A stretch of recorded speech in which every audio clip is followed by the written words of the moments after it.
కేంద్రం ఎన్నికల సంఘం మన నిర్ణయం తీసుకున్నందువల్లే ఈ రోజున ఫుల్ ఎలక్షన్ కమిషన్ ఆంధ్రప్రదేశ్ విజయవాడలో రావడం జరిగింది. చంద్రబాబు గారు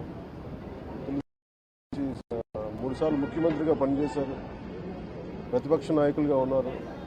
ఆయన సుదీర్ఘమైన అనుభవంలో కూడా నేను ఎన్నిసార్లు ముఖ్యమంత్రిగా ఉన్నప్పుడు కూడా ఎలా జరిగినాయని చాలా బాగా వివరించారు. ఎంత ఫెయిర్ ఎలక్షన్ జరగడానికి ఆయన సాయశక్తులు ఎలా కృషి చేశారో చెప్పారు. జనసేన తరపు అలాగే వైసీపీ ఏమేం చేసింది ఇప్పుడు దాకా, దొంగ ఓట్లు ఎలా రిజిస్టర్ చేశారు.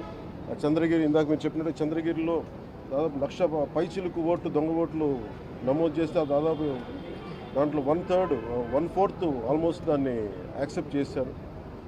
ఇలా ప్రతి చోట ప్రతి నియోజకవర్గంలో ప్రతి బూత్లో ఏ స్థాయిలో దొంగ ఓట్లు నమోదవుతున్నాయి, ఎలా తీసేయాలి, వీటి మీద చాలా స్పష్టంగా వివరించారు. జనసేన తరఫు నుంచి నేను ప్రత్యేకంగా వివరించింది ఎలక్షన్ కమిషన్కి, మా వైసీపీ ప్రభుత్వం వచ్చినప్పటి నుంచి లా అండ్ ఆర్డర్ కంప్లీట్గా దిగజారిపోయింది. ఎవరన్నా ప్రజాస్వామ్య హాని జరుగుతుంటే గొంతెత్తితే పొలిటికల్ పార్టీస్ కానీ, వ్యక్తులు కానీ, ప్రైవేట్ వ్యక్తులు కానీ వాళ్ళందరి మీద కేసులు ఎలా పడుతున్నాయి, కేసులు ఎలా చేస్తున్నాయి. ముఖ్యంగా బైండ్ ఓవర్ కేసులు ప్రత్యేకించి పొలిటికల్ పార్టీ టీడీపీ వారి మీద కానీ, జనసేన కార్యకర్తల మీద కానీ ఇవన్నీ చాలా క్లియర్గా తెలియజెప్పడం జరిగింది వారికి. అలాగే పోలీసు అధికారులని ఇప్పుడు సడన్గా మారుస్తూ ఉన్నారు. లాస్ట్ 2 నెలలుగా మార్చేస్తూ ఉన్నారు. మళ్ళీ ఎన్నికలు సంఘం వచ్చేటప్పటికి మళ్ళీ వాళ్ళకి కావాల్సిన అధికారులను తిరిగి అక్కడ వేయించుకునేలాగా తీసుకొచ్చిన ప్రణాళికలు చేస్తాం, అది కూడా బలంగా తెలియజేస్తాం.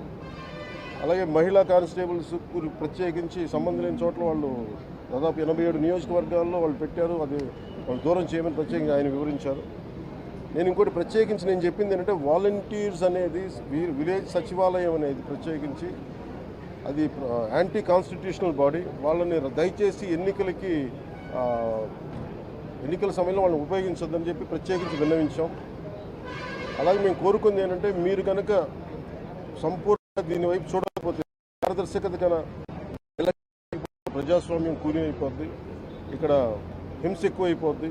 అలాగే గత స్థానిక ఎన్నికల్లో కూడా ఏ స్థాయిలో కనీసం ఒక దళిత యువకుడు లాంటి ఒక కనీసం నామినేషన్ వేసే పరిస్థితుల్లో కూడా లేదు, అందరినీ చేశారని చెప్పి ప్రత్యేకించి అది వివరించాం. ఖచ్చితంగా వాళ్ళు ఒకటే, ఎన్నికల ప్రధానాధికారి ఒకటే చెప్పారు, ఆయన CEO, మేము చాలా కట్టుబడి ఉన్నాం, ఫ్రీ అండ్ ఫెయిర్ ఎలక్షన్ జరిగేలా కట్టుబడి ఉన్నాం అని చెప్పి అంత భరోసాగా ఇప్పుడు మాట్లాడటం ఖచ్చితంగా ఇది కేంద్రం చాలా సీరియస్గా తీసుకున్న ఆంధ్రప్రదేశ్ ఎలక్షన్స్లోనే తెలియజేస్తూ ఉంది.